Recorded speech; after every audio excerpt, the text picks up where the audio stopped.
Hey guys, what's up? Hope everything is okay. So, this is episode number 2 of No Holds Barred, and I'm going to be talking about the lack of respect of artists generally, in Pakistan, and also the hypocrisy surrounding this, which is prevalent in our society. Now, before I do this, I would like all of you to subscribe to my YouTube channel. जो मैं इस पहले episode में भी बात कर रहा था, आर्टिस्ट की कदर ही नहीं है यहाँ पे. मतलब अगर आप नादरा में आईडी कार्ड भी बनवाना चाहते हैं तो पता नहीं क्या लिखवाते हैं वहाँ पे आर्टिस्ट में बेचारे. Why is this? Now there is basically historical perspective and there is also a religious connotation. I am not a religious scholar and I don't want to get into that discussion, but generally looking at it, any form of art, be it music, painting, or acting or whatnot, इसको अच्छा नहीं समझा जाता हमारी society में, हमारे culture में, because of these religious connotations. इसका हिस्टोरिकल पर्सपेक्टिव भी है. मैं इसी रीजन की बात करूँगा, goes back hundreds of years. सबसे पहले एग्जांपल तो मैं आपको मिर्ज़ा गालिब का दूंगा. कहते तो आप उसको सारे इस वक्त हैं कि जी उसे ऐसा पोइट ही कोई नहीं था कि शायरी पढ़ी जाती है, कसीदे कसे जाते हैं, मगर जिस दौरान गालिब साहब ज़िंदा थे उन पे क्या कुछ नहीं कहा गया. शराबी, जवारी, वो शायरी करता है, नकम्मा है, बेसिकली पता नहीं कुछ करता है कि नहीं करता. हालांकि वो जो उस वक्त का आखिरी मुग़ल एम्परर था बहादुर शाह ज़फ़र, उसने काफ़ी टाइटल्स भी दिए हुए थे और उनका उस्ताद भी था. But just look at the kind of respect which the society at that point in time gave him. शराबी, जवारी. अच्छा, अब आप कहते हैं कि जी क्या बात थी जी गालिब की, तो जब वो बेचारा ज़िंदा था तो क्या सीन था. तो ये मतलब चलता आ रहा है ना, ये तो अभी कितने 150-200 साल हुए हैं. इससे पीछे चले जाएं तानसेन. अब तानसेन बेसिकली हिंदू था. वो एक हिंदू किंग के कोर्ट में बजाता था, अच्छा बजाता था. उसने कहा यार कि देखो भाई, यहाँ पे तो तुम्हें जितना होगा वो यही हो सकता है, तुम अकबर के पास जाओ. अकबर का ज़माना था मुग़ल एम्परर का, वहाँ पे तुम्हें ज़्यादा पजीराई मिलेगी. तो उधर गया, डेफिनेटली वो लोगों ने पसंद किया, अकबर ने भी पसंद किया. अब जब उसकी डेथ हुई तो अब यहाँ पे फिर वहाँ मसले आए थे. ये रिस्पेक्ट की बात ही है ना. वो कोई कहता है मुस्लिम फ्यूनरल था, वो अकबर भी गया वहाँ पे. कोई कहता है नहीं जी ये तो हिंदू था तो उसको हिंदू फ्यूनरल दिया गया. हाँ, वैसे उसको बड़ा रिस्पेक्ट किया जाता है कि जी बड़ा म्यूज़िक बजाता था. जनरली आपको इंप्रेशन मिल ही जाता है जो आजकल का सिनेरियो उसको देख के कि उस वक्त भी यही हालात थे. वो ज़्यादा बेहतर नहीं थे, अब तो खैर बहुत ही बुरे हो गए. अब आप आ जाएँ अब जो प्रेजेंट सिचुएशन है. Let's talk about 60s-70s. वो बोहेमियन मूवमेंट थी all over the world, that hippie culture, that movement, that free movement. Pakistan was also part of it. ये भुट्टो की हुकूमत थी, इसने अपनी बेसिकली हुकूमत बचाने के लिए ये राइट विंग से हाथ मिला लिए. तो खैर क्या हुआ, ना इसकी हुकूमत रही, आगे जाके ना इसकी ज़िंदगी रही. तो क्या फ़ायदा हुआ. बेसिकली किया क्या इसने सारा का सारा जो एक मूवमेंट चल रही थी, एक जिसको आप कहना चाहिए एक अच्छा progressive movement, specifically around arts, बर्बाद हो गई. ज़िया-उल-हक साहब आ गए, उन्होंने तो बिल्कुल डंडा दे दिया. चलो खैर वो बाद में आगे जो भी हुआ, मेरे ख्याल में सारों को पता है. All that Mujahideen and all that religious extremism जो सारा स्टार्ट हुआ, जो सारा का सारा ये जो पॉलिटिकल स्टफ ये जो चल रहा था, इसमें डेफिनेटली आर्टिस्ट इम्पैक्ट होते हैं. ऐसी बात तो नहीं कि आर्टिस्ट इम्पैक्ट ही नहीं होते. अब चेक करिए कि उस ज़माने में ये आपके मेहदी हसन साहब हो गए, ये अमानत अली ख़ान साहब, ये आपकी रेशमा जी, फरीदा खानम, ये मतलब ये अराउंड दैट सेम पीरियड, ये वही पीरियड है. अब मुझे नहीं पता कि उस ज़माने में कोई रिकॉर्ड लेबल्स थे कि नहीं थे. I think it's a good point कि उस पर रिसर्च किया जाए जाके एग्जैक्टली क्या हो रहा था उस ज़माने में, how did they actually earn. इतना तो मुझे पता है कि महफिलें होती थी, ये गाते थे और डेफिनेटली उनको वहाँ पजीराई मिलती थी और वहाँ से पैसे भी मिलते थे. और डेफिनेटली जब क्या कहना चाहिए ये मतलब रेडियो पे जाके रिकॉर्ड करते थे या ये टीवी पे रिकॉर्ड करते थे, उनके ख्याल में कोई कैस्टें, वॉल्यूम कुछ वो निकला करते थे. अब मुझे एग्जैक्टली पता नहीं है. अब मुझे नहीं पता वो पेमेंट का क्या सिनेरियो था. मेरे ख्याल में जनरली तो ये लाइव बजा कर ही कमाते थे. मगर जब डेफिनेटली जब ये डंडा आ गया तो डंडे के बाद तो फिर क्या सीन था. चलो सर्वाइव किया होगा थोड़ा बहुत, जो भी बचाया होगा उन्होंने. बाद में मसले पड़ गए और मसले पड़े भी आगे जाके. जब आप देखें स्पेशली जो बड़े बड़े आर्टिस्ट हैं, ये अभी इनकी ये सारी कदर होना शुरू हो जाती है. ये सारे बोतल बेचने वाले इनको ट्रिब्यूट दे रहे होते हैं, और जब वो ज़िंदा थे तो आपने लिफ्ट नहीं कराई उनको. खैर वो जब बेचारों की वो क्या कहना चाहिए डेथ बेड पे पहुँचे, बिल्कुल हैंड टू माउथ थे. इनके पास तो कुछ था ही कुछ नहीं. और हालांकि कुछ मदाह थे जिन्होंने इनको कुछ सपोर्ट किया. ये हमारी हुकूमत ने तो कुछ किया नहीं. इवन चलो ज़िया के बाद भी मैं बात कर रहा हूँ, तो जितनी अगली हुकूमतें आईं उन्होंने कुछ भी नहीं किया. उनको अपने वक्ते पड़े हुए थे. उनसे अपनी इकॉनमी और बाकी चीज़ें संभालनी जा रही थी, उन्होंने आर्ट को ध्यान देना था। आर्ट को कौन ध्यान देगा, और स्पेशली जहाँ पे रिलीजियस कॉनोटेशंस भी हों। तो फिर होना यही था। अगेन जिस तरफ मैं आ रहा हूँ उस तरफ मैं ये आ रहा हूँ कि इसमें मैं अब सारे कहते हैं जी कॉर्पोरेट्स को मैंने ये कह दिया, कॉर्पोरेट्स को मैंने वो कह दिया। तो ये कॉर्पोरेट्स का भी कोई ब्लेम नहीं है इतना, ये बेसिकली ब्लेम जाता है हमारी सोसाइटी को और हमारी हुकूमत को। माशाल्लाह जिन्होंने कल्चरल मिनिस्ट्री रखी तो हुई है, बट वो कल्चरल मिनिस्ट्री में बेसिकली वो जो सारे के सारे वो नमूने रखे हुए हैं वो वो करते ही कुछ नहीं है। They basically have no idea करना क्या है। एनीवेज, तो ये मिल मिला के सब कुछ हुआ है। जब बेसिकली आपको कोई इंफ्रास्ट्रक्चर की कोई ना हो, कोई रिकॉर्ड लेबल्स ना हो, तो फिर कॉर्पोरेट्स ने टेक ओवर करना है ना, किसी ने तो टेक ओवर करना है, क्योंकि उन्होंने तो अपनी चीज़ें बेचनी है। जो भी जिसका भी छोटा मोटा हल्का फुल्का सीन बन गया है वो कॉर्पोरेट्स के पास ही जाएगा ना, क्योंकि उसने भी ज़री बात है यार अपना घर चलाना है। ऐसा तो नहीं कि वो सारा कुछ छोड़ के वो बैठ जाएगा कि हाँ जी बस मैं म्यूज़िक बजाऊँगा और पैसे बस आसमान से गिर जाएंगे। हमारा कैपिटलिस्टिक माइंडसेट है हमारी पूरी दुनिया का। पैसा नहीं तो कुछ नहीं, पैसा नहीं तो खा नहीं सकते, पैसा नहीं तो रह नहीं सकते, तो पैसा नहीं तो बेसिकली कुछ भी नहीं। तो उन्होंने तो कुछ ना कुछ तो करना है। जब आपकी हुकूमत कुछ नहीं करेगी तो फिर ये कॉर्पोरेट्स तो कुछ आएंगे करेंगे। फिर कॉर्पोरेट्स अपनी चीज़ें बेचने के लिए जो भी फिर मुनासिब समझते हैं वो करवाएंगे आर्टिस्ट से, और आर्टिस्ट वो करेगा। अगर आपने थोड़ा अंडरस्टैंड करना है तो मैं आपको रेकमेंड करूँगा कि आप बेसिकली ये मूवी है खामोश पानी, इसको ज़रा देखें। ये is a very good movie. Is around that same era, ये जब ये भुट्टो साहब ने हाथ मिला लिए थे मुल्लों के साथ, और बाद में जब ये आ गए थे बाद में ज़िया-उल हक साहब भी, और उन्होंने बेसिकली वो जो भी किया वो आपके सामने ही है। I don't want to get into that. ये मैं लिंक पेस्ट भी करूँगा। एक it's a very good article about Nadeem Farooq Paracha ने लिखा था। It's nice. इसमें ख्याल में थोड़ी रिसर्च भी की हुई है, तो आपको थोड़ा आइडिया होगा कि बेसिकली उस ज़माने में क्या हो रहा था। और अचानक ये जो एक पलटा बदला, और ये जो बदला ये बेसिकली फ़ायदा कोई नहीं हुआ किसी का भी। अच्छा, अब आ जाते हैं जी ज़िया-उल हक साहब ने जो डंडा दे दिया था ये ख़त्म हुआ। ये बीबी आई और साथ ही फिर ये वाइटल साइंस टाइप भी आ गए। दिल दिल पाकिस्तान, बीच में एयरवोल्फ का म्यूज़िक भी चोरी किया हुआ था। चलो बच्चे थे वैसे ही शोगल वो लगा रहे थे, गाना भी बेहिट हो गया। अब चक्कर ये है कि जी के रिकॉर्ड लेबल तो कोई था नहीं। मेरे ख्याल में EMI पाकिस्तान था या पता नहीं क्या थे, पता नहीं वो क्या दे रहे थे क्या नहीं दे रहे थे, ये भी एक डिस्कशन है। तो किसने बीच में आना था, वो कॉर्पोरेट्स ने आना था। उन्होंने कहा भी हाँ इन बच्चों का सीन है, इनको पकड़ लो। तो बच्चे बस जुड़ गए उनके साथ और कॉर्पोरेट इनके साथ जुड़ गए। वो सारी एल्बम में बेसिकली फिर वो निकाल दी। पेप्सी नहीं, जनून भी आए उनकी एल्बम में। मेरे ख्याल में या वो ये टूथपेस्ट वाले रिलीज़ करते थे, कॉलगेट वाले या कोक। मेरे ख्याल में पहली 1-2 में शायद उसकी इन्वेस्टमेंट थी सलमान की, उसने पैसे लगाए थे। मगर उसको भी नज़र आ गया ना, मेरे ख्याल में इंसानों को नज़र आ गया उस दौरान ही कि म्यूज़िक में पैसे ही नहीं है। म्यूज़िक में बेसिकली आप अगर अर्न करना चाहते हैं इस हमारी सोसाइटी में तो बहुत कम पॉसिबिलिटी है। कोई इंफ्रास्ट्रक्चर तो है नहीं, कुछ ना तो है नहीं कि हमारा कोई टूर स्टार्ट होगा जिस तरह वहाँ पे बार स्टार्ट होता है। मैं यूएस का एग्जांपल देता हूँ ना, वो न्यू अर्लिन स्टार्ट होता है, ऊपर सियाटल तक जाता है, बीच में 40-50 70-80 जितने भी शहर जो भी बजाते हैं वो, या कहीं और चले जाएँ वर्ल्ड टूर पे पूरी दुनिया जाते हैं बजाते हैं। इधर तो हमारे बेसिकली क्या है 2-3 शहर हैं बेसिकली, क्या इस्लामाबाद नहीं तो लाहौर नहीं तो कराची, ख़त्म बात ख़त्म। और कहाँ बजाएंगे, सेटअप ही नहीं है ना। हालांकि सेटअप होना चाहिए, कराची से चले ऊपर वहाँ नारायण कागान तक जाए, चित्राल भी जाए, इधर गिलगित जाए, कोई नहीं। वो छोटे मोटे हल्के फुल्के वो चीज़ें होती हैं, वो होती हैं ख़त्म हो जाती हैं।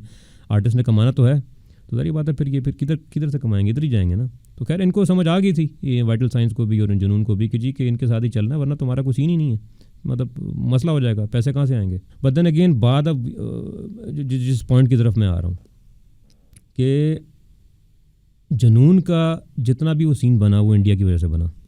उनका गाना सयोनी उधर हिट हो गया, उसकी वजह से उनका चलो अच्छा है, इज़ वेरी गुड। मतलब म्यूज़िक तो इधर भी कर रहे थे, तो छोटा मोटा जो भी सीन था इनका, पर उस तरह का सीन बिल्कुल भी नहीं था जिस तरह इनका सीन बना वो सयोनी के बाद, after getting really popular in India. फिर उनको शोज़ भी इंटरनेशनली सारा कुछ सीन शुरू हो गया। तो यार जब वो इधर थे तो उस वक्त क्या मतलब वो कम आर्टिस्ट थे क्या वो। चलो जुनून का एग्जांपल हो गया। एक नुसरत फ़ज़ल अली साहब को ले लें, एग्जैक्टली ये सीन था यार। यहाँ बेसिकली वो कवालियाँ गा रहे थे, वो छोटी छोटी महफिलें नहीं होती थी उधर, बेचारे वो गाते रहते थे, वही 15-20-40-50 लोगों के आगे। ये इमरान खान था जो उनको ले गया वो शौकत खानम के लिए उधर इंग्लैंड, जहाँ पीटर गेब्रियल ने देख लिया। वो नुसरत फ़तेह अली खान साहब की वाह वाह हो गई, वो उधर भी होगी, वो इंडिया में भी होगी। अच्छा जब वहाँ पे हुई तो फिर यहाँ पे होश आ गई, उन्होंने कहा हाँ ये तो बड़ा सीन है। अब सारे नुसरत फ़तेह अली करते हैं। जिस तरह मैंने गालिब की बात की थी पहले वो जी गालिब जब था उसको छितर मारते रहे, बाद में अब जी गालिब जैसा कोई बंदा कोई नहीं। नुसरत फ़तेह अली खान साहब बेचारे कोई लिफ्ट नहीं, और बाहर से ठप्पा लग गया, यहाँ पे वाह वाह होगी। अब क्या क्या जी नुसरत फ़तेह अली साहब, खान साहब, मतलब ये क्या, ये इसको हिपोक्रेसी नहीं कहेंगे तो क्या कहेंगे इसको आप? आपके अपने आर्टिस्ट आपके मुल्क में हैं, उनकी कदर नहीं करते आप। वो बाहर से ठप्पा लग जाता है उनको, आप कहते हैं क्या बात है। और ये तो खैर अभी ये तो कुछ है ही नहीं ना, ये तो आगे, ये तो मैं भी स्टार्ट हुआ हूँ। अब उसके बाद जी चलें, ये आपके वो आ गए, ये कॉर्पोरेट ने फिर लॉन्च किया, ये पेप्सी बैटल द बैंड्स, ये आरो आया, फिर एक ईपी आया। तो वो किधर हैं वो bands, where are they? EP वो दोनों जो उनके जो वोकलिस्ट हैं दोनों एक्टर बने हुए हैं। मैं नहीं कहता गलत है, वो ज़रूरी बात है, पैसा ही नहीं म्यूज़िक में तो क्या करेंगे वो वैसे ही गाते रहेंगे जाके, चलो एक शो कर दिया तो घर किसने चलाना है, ठीक है, there is nothing wrong with that, exactly that's what they had to do. वो जल्द देख लें, वो हाल उसके भी जो 2 मेंबर्स थे वो दोनों एक्टर बने हुए हैं। म्यूज़िक में पैसा रखा ही नहीं है, म्यूज़िक में जितना पैसा है वो इन कॉर्पोरेट्स के थ्रू है, या जिंगल बनाएं, या वही जो आप ये सास बहू वाले ड्रामे इनके साउंड ट्रैक बनाएं, या फिर बेसिकली कोई ये कि प्रोग्राम कुछ कर रहे हैं तो पीछे जी सेकेंडरी तौर पे हाँ जी चलो म्यूज़िक भी डाल देते हैं। तो मतलब जनरली तो आर्टिस्ट की वैसे ही कदर कम है, और म्यूजिशियंस की तो बिल्कुल ही फिर ज़ीरो है ना, मतलब पैसा भी नहीं बनाते। अब अभी क्या सीन है, आतिफ असलम उसके जो जितने शोज़ होते हैं बाहर इंटरनेशनल, वो बेसिकली वो इंडियन प्रमोटर्स कराते हैं। जब ठप्पा बाहर का लगता है तो आपको होश आती है, यहाँ पे बेचारे वो सारी उम्र रुलते रहें, चक्कर ही कोई नहीं। मैं बिल्कुल भी अगेंस्ट नहीं हूँ कि जी के को पैसा कमाए, बिल्कुल उन्होंने जो करना है करें। अगर आप एक्सपेक्ट करते हैं कि आर्टिस्ट हमारे जो हैं ये आवाज़ उठाएंगे, तो अगर ये आवाज़ उठाएंगे तो इनको काम मिलना बंद हो जाएगा।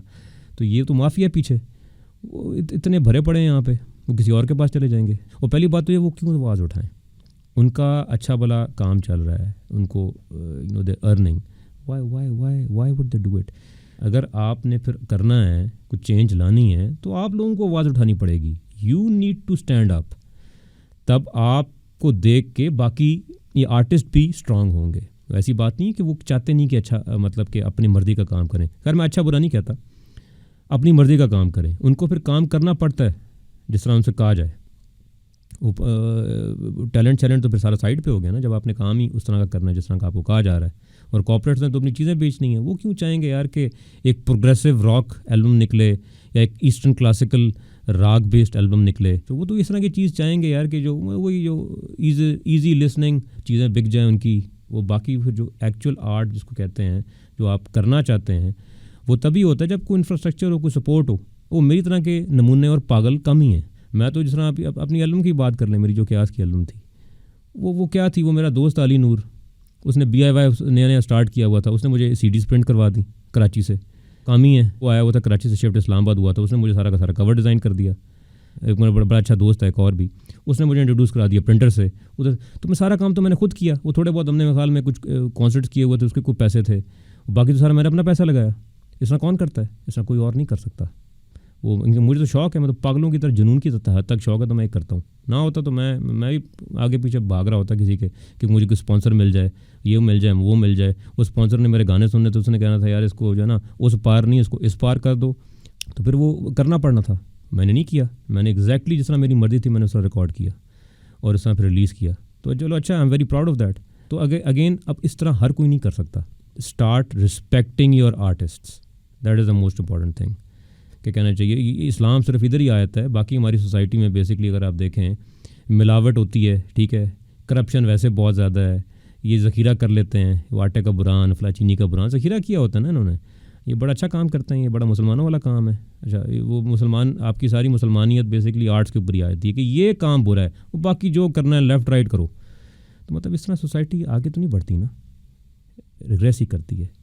ये मेरा अपना ओपिनियन है। अगर आप चाहते हैं वाकई कि यहाँ पे कोई एक अच्छी एक आर्टिस्टिक मूवमेंट आए, तो उसके लिए फिर सपोर्ट करें। ये आर्टिस्टिक मूवमेंट इस तरह नहीं होती कि वो इस तरह के ये बोतल बेचने वाले अपने शो चलाते रहें, ठीक है, वो तो अपने वो चलाएंगे, वही फॉर्मेट है, वही चलता रहेगा, वही साउंड आती रहेगी।